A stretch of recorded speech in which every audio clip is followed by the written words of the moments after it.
साथियों नमस्कार। यहाँ प्रश्न खड़ा होता है, कर्म इंद्रियाणि पद किन इंद्रियों का वाचक है और उनका हठपूर्वक रोकना क्या है।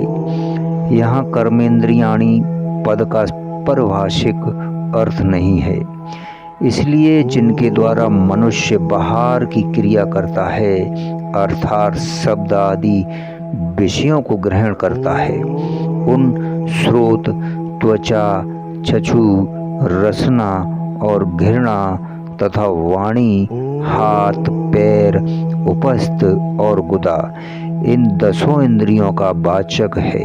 क्योंकि गीता में श्रोत आदि 5 इंद्रियों के लिए कहीं भी ज्ञान इंद्रियों शब्द का प्रयोग नहीं हुआ है। इसके सिवा यहाँ कर्म इंद्रियों का अर्थ केवल वाणी आदि 5 इंद्रियां, श्रोत और नेत्र आदि इंद्रियों को रोकने की बात शेष रह जाती है और उसके रह जाने से मिथ्याचारी का स्वांग भी पूरा नहीं बनता।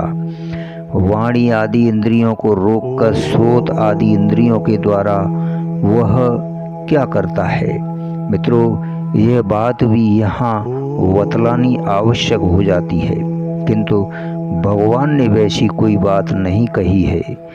अगले श्लोक में भी कर्म इंद्रियों द्वारा कर्म योग का आचरण करने के लिए कहा है, परंतु केवल वाणी आदि कर्म इंद्रियों द्वारा कर्म योग का आचरण नहीं हो सकता।